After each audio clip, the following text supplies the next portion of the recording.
A summer Sunday, 1914.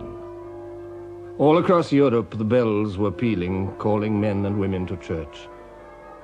Sunday, the Lord's Day, and a day of rest. It was a world of firm beliefs. The established order was not widely questioned. Father at the head of the family, the monarch at the head of the nation, God in his heaven.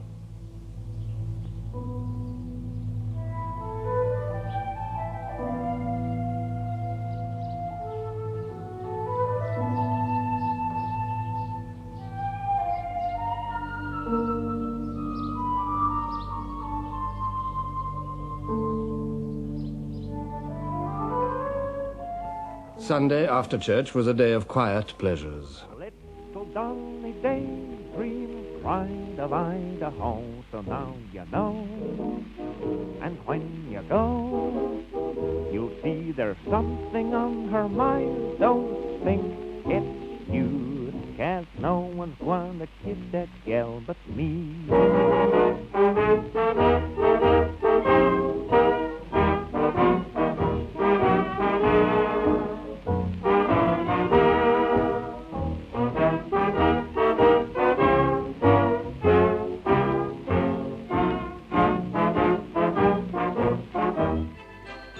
In the Bois de Boulogne, the Tiergarten or Rotten Row, the aristocracy displayed themselves.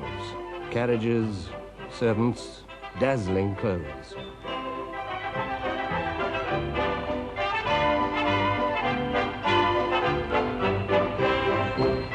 Material progress had marched swiftly in the peaceful decades before 1914. It was a world of novelties, clashing with established ways. Wireless and telephones, motor cars and motorcycles, electric light and electric trains, submarines and airships. A world humming with new energy and power.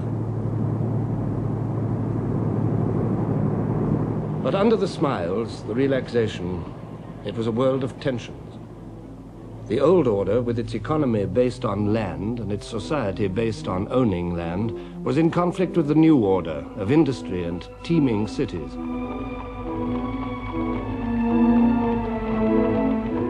Industry had uprooted populations, expanded them beyond belief, tempted them, enriched them, and impoverished them.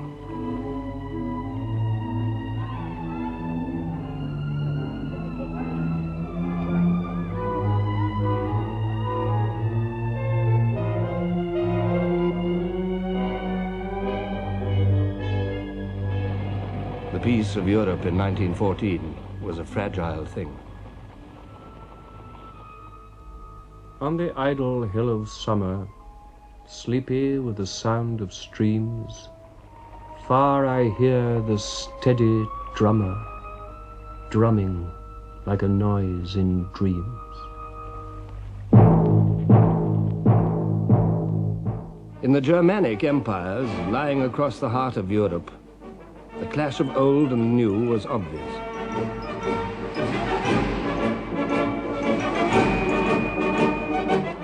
Under the leadership of Prussia, under Bismarck, the Iron Chancellor, Germany had emerged as a nation and as a world power. In 1871, her 39 separate states, after centuries of discord, had united at last. The kings of Saxony and Bavaria, the princes, dukes and electors, Brunswick, Baden, Hanover, Mecklenburg, Württemberg, Oldenburg, all paid allegiance to the King of Prussia, the Kaiser. This unity fulfilled a deep wish in German hearts. It gave them a sense of destiny. Even the leadership of Prussia was better than insignificance. And with unity had come an extraordinary upsurge of energy and expansion.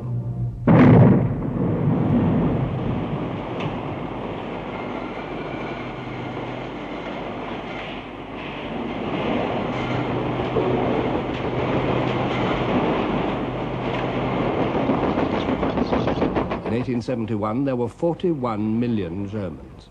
In 1913, there were nearly 68 millions, an increase of more than half. And more than half of them were living in towns and cities. But it was not merely an expansion of population. The foundations of economic strength at the turn of the century were steel and coal. Germany had made great strides with both. Steel production multiplied by 12 in 30 years. Coal production multiplied by nearly 5 in 30 years. Manufactures multiplied by 4. Exports multiplied by 3. Exports of chemicals multiplied by 3. Exports of machinery multiplied by 5. In 30 years, Germany's share in world trade had risen by a third. Now, in 1914, Germany was, after America, the most powerful industrial nation in the world.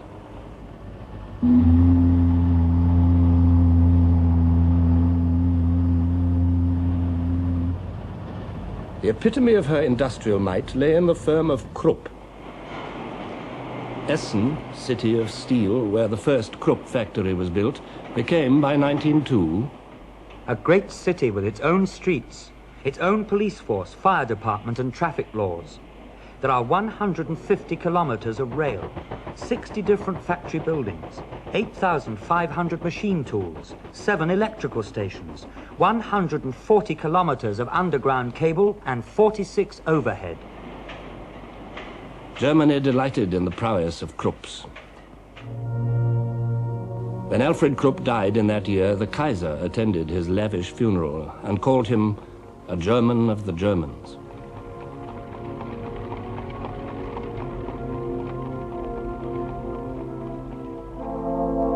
In 1914, the firm employed 80,000 workers.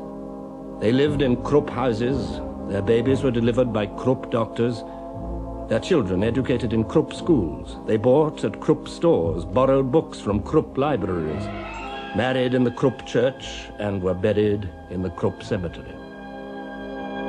Under Bismarck, Germany had come closer than any other state to modern conceptions of social welfare. German workers enjoyed sickness, accident, and maternity benefits, canteens and changing rooms, and a national pension scheme, before these were even thought of in more liberal countries. Yet the life of the workers was hard. The steel mills operated a 12-hour day and an 80-hour week.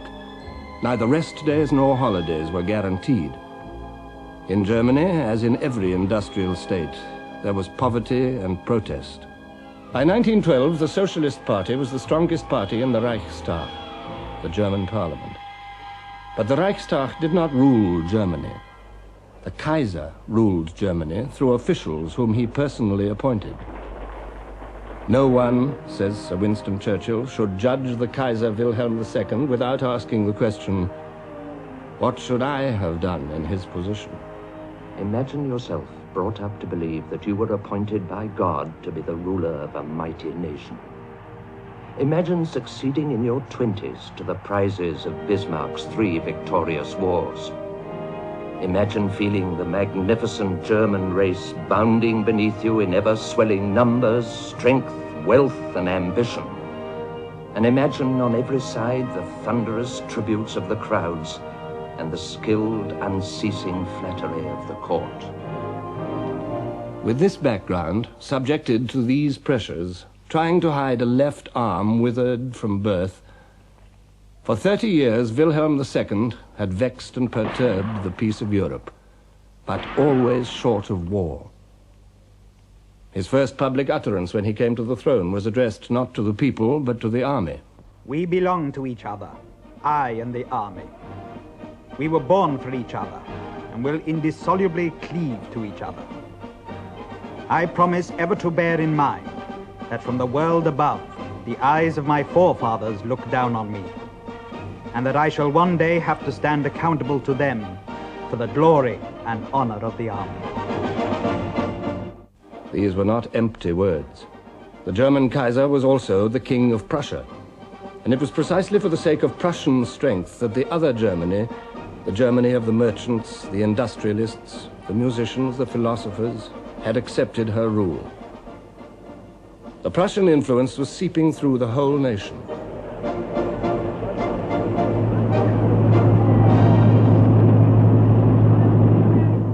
It was above all a military influence, well described by one of its advocates, General von Hindenburg. The army trained and strengthened that mighty organizing impulse which we found everywhere in the fatherland.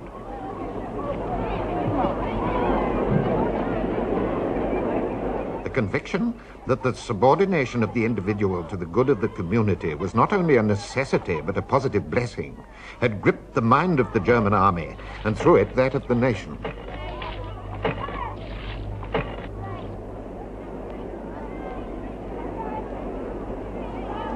With Prussia as the core, the German Empire was the most powerful military organism in the world. And at its head, posturing, gesturing, stood the all-powerful Kaiser, challenging Europe. Without Germany, and without the German Kaiser, no great decisions must ever be taken.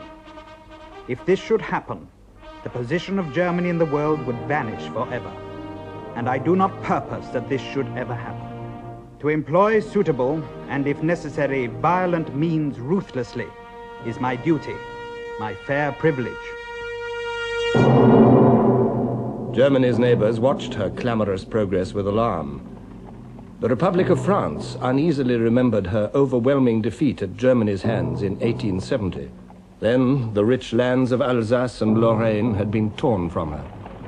Patriotic Frenchmen bitterly resented the loss, and the bitterness was passed on to new generations. Think that the motherland is your second mother, that she weeps and suffers over the children they have torn from her bosom.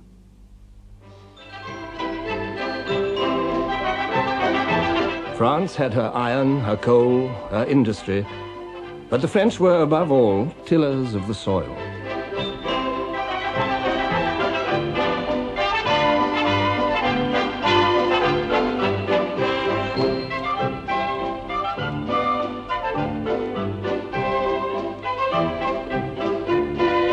The produce of her fields and vineyards made France self-supporting. The French cared for good food. The specialities of each province acquired international fame.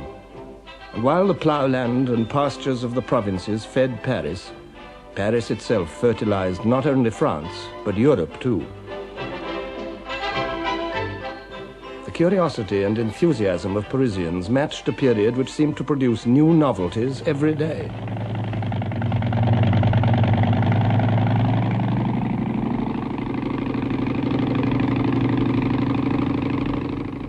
Louis Blériot was the first man to fly the Channel. I began my flight steady and sure. I have no apprehension, no sensations, nothing. I am making at least 42 miles an hour, traveling at a height of 250 feet. Below me is the sea. There is nothing to be seen, neither France nor England. I am alone. For 10 minutes I am lost, and then I see the cliffs of Dover.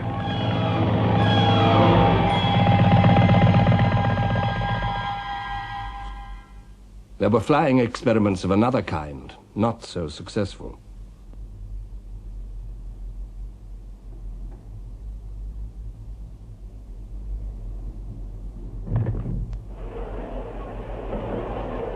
Cranks or pioneers, the French greeted them all expectantly.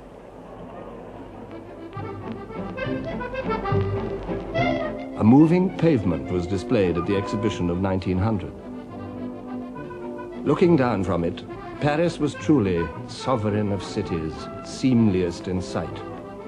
The wide, bustling boulevards, the cafes, the Louvre, storehouse of Europe's treasures, the imprisoned sunshine of the Impressionists, the acting of Sarah Bernard, the Moulin Rouge, and the legs of Mistinguett, dinner at Maxime's. Picasso and Matisse were painting. In her quiet laboratory, Madame Curie was discovering radium. Paris was the Mecca of the West. But Paris is not France. The glamour of Paris did not reflect the deepest truths about the French. It encouraged their optimism, but it concealed unrest and violent agitation among the industrial classes, who felt left out of a rising tide of prosperity. It concealed the backwardness of French industry in a world where this counted more and more. It concealed a declining birth rate in a world which paraded its millions. It concealed the canker at the heart of French politics. memory of the defeat of 1870, and fear of the rising might of Germany. Because of this memory and this fear, the army played a special part in the life of France. Shattered in 1870, it had made a remarkable recovery. It became a national army based on universal conscription. It schooled itself in colonial wars, but its eyes were fixed on the German frontier. In 1914, there was a socialist government. Anti-militarism, pacifism, and internationalism were being proclaimed with swelling voices. The delegates of the workers' organizations judged that wage earners obliged to go to war have this alternative only: either to take up weapons in order to menace other wage earners, or to take up battle against the common foe, capitalism. Anti-militarist and anti-patriotic propaganda must become ever more intense and audacious.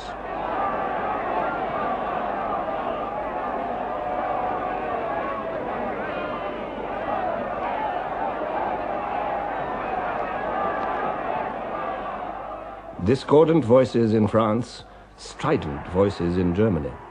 For as Germany pursued the destiny preached by her thinkers, another neighbor took fright. The Germans were not content with military might and industrial supremacy. They still felt cheated. They wanted a place in the sun, an empire. Between 1884 and 1890, German sovereignty was proclaimed over an area more than 4 times larger than Germany herself. And on the pretext of protecting these colonies and her expanding trade, Germany began to build a battle fleet.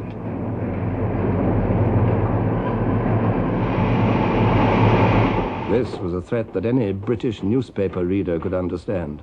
The sea served Britain in the office of a wall or as a moat defensive to a house against the envy of less happier lands. Now envy was reaching across the sea. Winston Churchill spoke for all Britain when he said, "Our naval power involved British existence. If our naval supremacy were to be impaired, the whole fortunes of our race and empire would perish and be swept utterly away." Britain awoke to the truths of the 20th century. Reality jarred against the romantic image of merry England. Yet the image lived on, reinforced by the royal family in its role of country squire.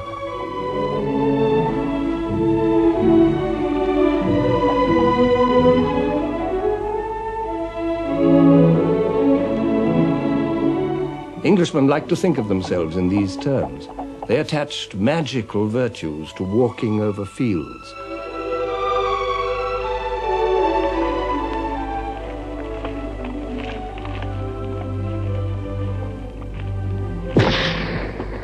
They also found virtue in royal pageantry, jubilees, coronations, state openings, funerals.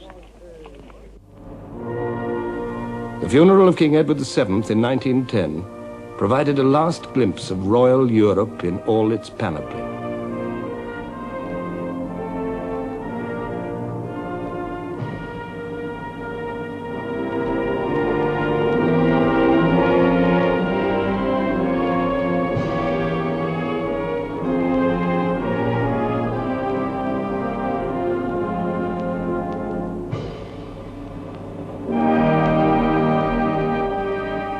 Nine kings followed Edward's coffin through the streets of London. King George V, his successor, the Kaiser, his nephew, the King of Belgium, the King of Spain, the kings of Portugal, Denmark, Bulgaria, Norway, and Greece. The watching, awe-struck crowds were reminded that Britain was the center of an empire on which the sun never set.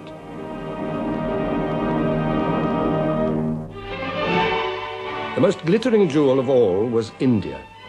The great Durbar at Delhi in 1911 seemed to set the seal on British rule. Wearing their purple coronation robes and preceded by attendants carrying peacock fans, yak tails, and golden maces, their majesties took their thrones and faced the tens of thousands of their subjects. King George V wrote in his diary, the most beautiful and wonderful sight I ever saw. I wore a new crown for India, which cost £60,000. The amphitheatre contained about 12,000 people and about 18,000 troops.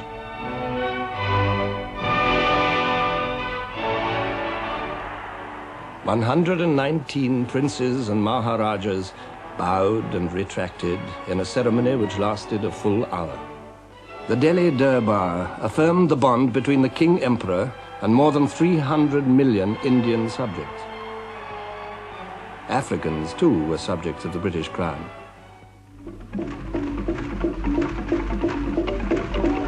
To Cecil Rhodes had come the dream of linking British possessions with a railway from the Cape to Cairo.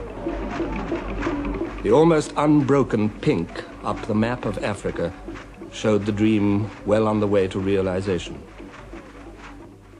And there were the white dominions, Canada, Australia, and New Zealand. These were the lands where men of British stock had driven down new routes, creating British populations in far distant places, half as numerous as the Britons who stayed at home.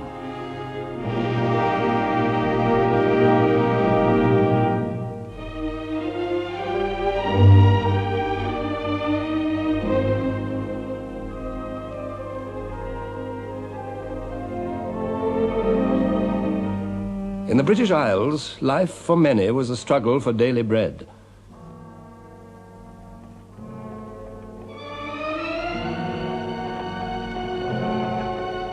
The national wealth of the country in 1914 has been computed at £14,300 million. But in the black deserts of Britain's industrial towns, working-class families could not afford decent clothes or enough to eat. In London at the turn of the century, 30.7% of the population were living below the poverty line. In York, 28% existed on a diet less generous than that of the workhouse. Small wonder that the Chancellor of the Exchequer, Lloyd George, wrote, "Our working populations, crushed into dingy and mean streets, with no assurance that they would not be deprived of their daily bread by ill health or trade fluctuations, were becoming sullen with discontent." As in Germany and in France, the workers turned to socialism. The Labour Party was born. But 40 Labour MPs could not provide a remedy. Only through the rapidly growing trade union movement could the workers assert their demands. In 1911 and 1912, Britain was swept by a wave of strikes more complete and embittered than any yet seen. The trade union leader, Ben Tillett, said, "It was a great upsurge of elemental forces. It seemed as if the dispossessed and disinherited classes were all simultaneously moved to assert their claims upon society."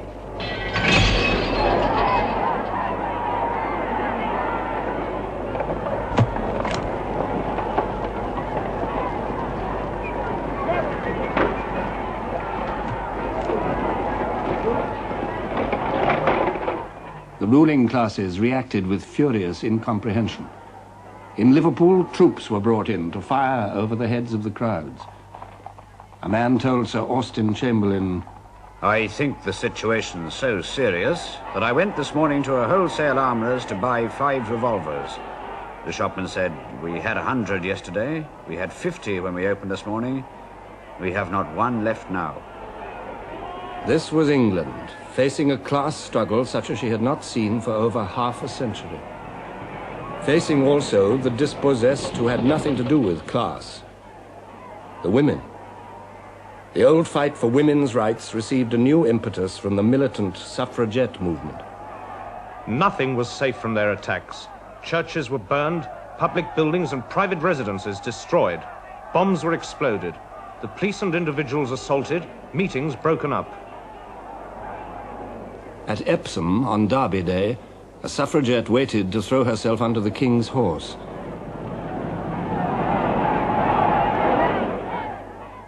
She died of her injuries. Workers and women. There were others too whose discontents were coming to a head. Southern Ireland was clamoring for home rule. Her spokesman was Eamon de Valera. The militarist power which has kept Ireland within its grasp for centuries can never be persuaded to let go. If liberty is not entire, it is not liberty. The Irish struggle brought Britain to the very edge of civil war. Poverty and envy, riches and arrogance, ambition and frustration, doubt and demand, these were the tensions of every industrial state. And to them were added the tensions between states themselves. In Britain, alarm grew with the growth of the German fleet just across the water. Public opinion, disunited on almost everything else, was united on the need for battleships. Each launching, whether in Barrow or in Bremen, drove Britain and Germany further and further apart. Even men as sympathetic towards Germany as Lord Haldane could say, Peace was to be preserved, but preserved on what terms? On the terms that the German was so strong by land and sea that he could swagger down the high street of the world, making his will prevail at every turn? In 1908, Lloyd George met the German ambassador. I explained to him that the real ground for the growing antagonism in this country towards Germany was not jealousy of her rapidly expanding commerce, but fear of her growing navy.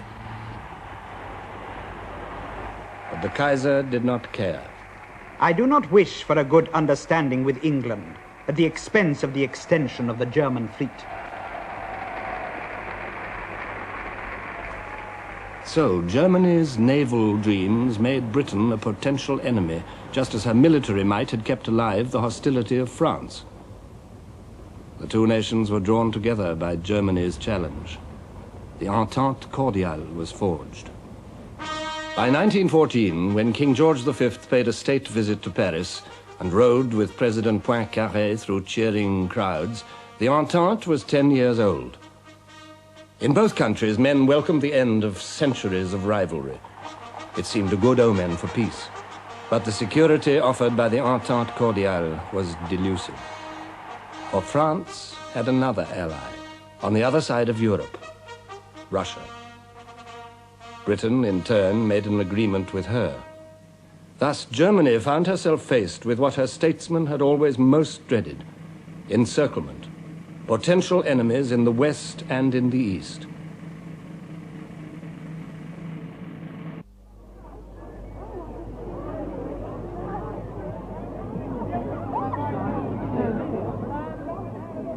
In the summer of 1914, it was not Britain, nor France, nor Russia which held the real threat to the peace of Europe. The real threat lay in the alliance of Germany's making, her alliance with Austria. This was a shackle linking the swelling vigor of Germany to the irresponsible policies of an old, decaying empire. Bismarck foresaw the danger. I shall not live to see the Great War, but you will see it, and it will start in the East. For centuries, Austria had been the leading German state, Europe's shield against the East. By 1914, her empire was an anachronism, whose fatal ambitions died hard. At the head of this ancient realm stood the Emperor Franz Joseph, 84 years old. He had reigned in Vienna since 1848, Europe's year of revolutions, when the Austrian Empire had come near to collapse. Franz Joseph held it together by a mixture of compromise and repression, but nothing could disguise its decrepitude. Lord Lansdowne wrote, To human calculation, the Habsburg Empire cannot survive the decease of the Emperor Franz Joseph. The anachronism lingered on, upheld by this old man. Its ceremonies, its displays, its brilliant uniforms, the rigid protocol of the imperial court, the high-sounding titles, the wit, the music, the culture of Vienna, all belonged to a past which was becoming ever more at odds with the present. For this empire was not merely Austrian. It was, in the first place, a dual monarchy. The Austrians shared power with the Hungarians, who kept their own parliament and their own laws. Austrians and Hungarians together ruled over a mixture of peoples. Italians, Poles, Czechs, Ruthenians, Slovaks, Slovenes, Serbs.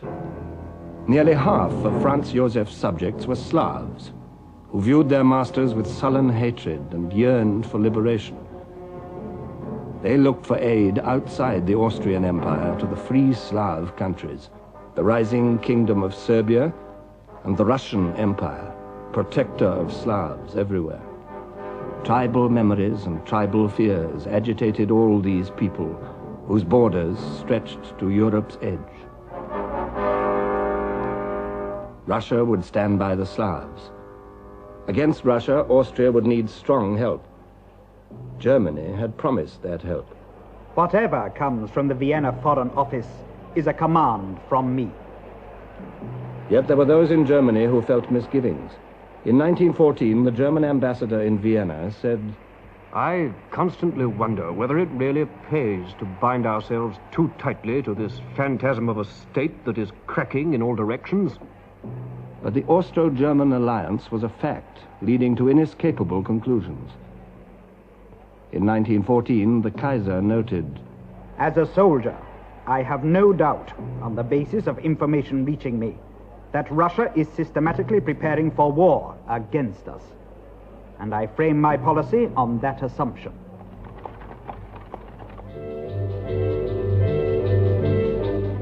Russia also was a troubled anachronism. The Tsar of all the Russias ruled over countless millions of people.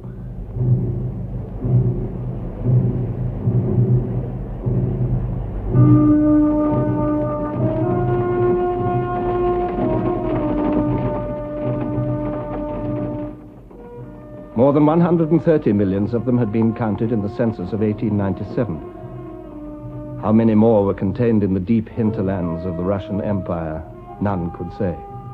This was the largest state in the world, a sprawling giant. Communications across it were primitive and difficult.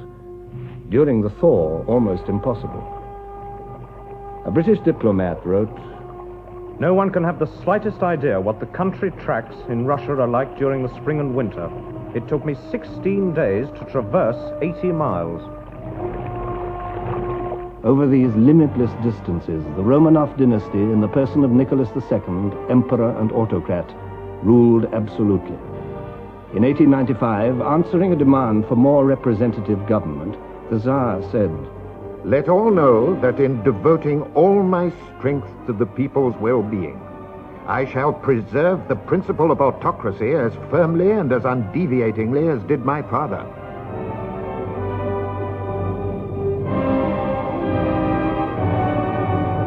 In 1905, Russia suffered humiliating defeat at the hands of Japan. The very foundations of Tsarism were shaken. The peasants, the vast, illiterate masses of Russian people, living on a chancy borderline of famine and ruin, rose in revolution. They found allies in the growing industrial proletariat. But the 1905 revolution was bloodily crushed. In 1906, the principle of autocracy was restated by the Imperial Council more firmly than ever. To the Emperor of all the Russias belongs supreme autocratic power. Submission to his power, not from fear only, but as a matter of conscience, is commanded by God himself.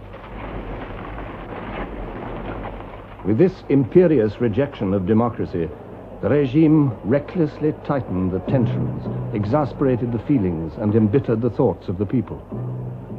There were riots and strikes. A strike in the Lena goldfields was ruthlessly suppressed.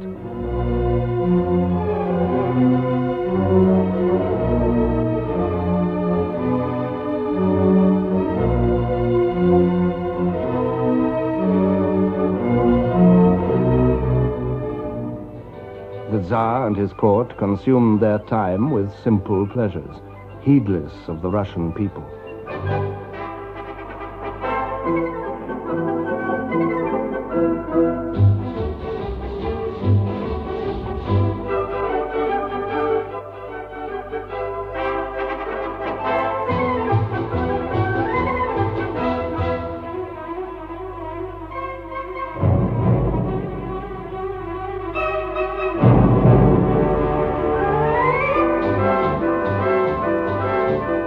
Interior tensions were coming to the boil in this pious, passionate, intensely patriotic nation. And as they did so, external tensions also grew. The Balkans, where the Slav lands lay between the scowling frontiers of three crumbling empires, were their point of impact. In 1908, Austria, with outdated ambitions, annexed the Slav territories of Bosnia and Herzegovina on the borders of Serbia. Russia, still weak after defeat by Japan in 1905, let that pass.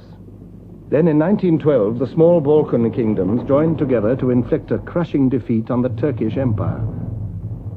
But they quarreled among themselves. Out of the Balkan Wars of 1912 and 1913, Serbia emerged as the strongest of the Balkan states, an inspiration for all Slavs. Austria watched her inconvenient progress with a jealous, calculating eye. The British ambassador in Vienna reported in 1913, Relations between Austria and Russia are growing worse day by day. Serbia will one day set Europe by the ears and bring about universal war. The French president, Poincaré, came to a similar conclusion. Whatever be the issue, small or great, which may arise in the future between Russia and Germany, it will not pass by like the last. It will be war. In Austria, the issue was clear. The Austrian chief of staff, Konrad von Hotzendorf, said openly, We must crush this viper, Serbia. By 1914, Europeans had learned to live with fear. And fear is the midwife of war. On Sunday, June the 28th, Europe entered upon her final, fatal crisis. The Archduke Franz Ferdinand, heir to the Austrian throne, and his wife were visiting Sarajevo, capital of the recently annexed province of Bosnia. From Serbia, just across the border, a group of Slav terrorists had also come to Sarajevo, pledged to kill Franz Ferdinand. As the Archduke and his wife took their departure, one of these terrorists, a Slav schoolboy called Gavrilo Princip, fired 2 pistol shots. They hit Franz Ferdinand and his wife. A quarter of an hour later, both were dead. The peace of Europe died with them.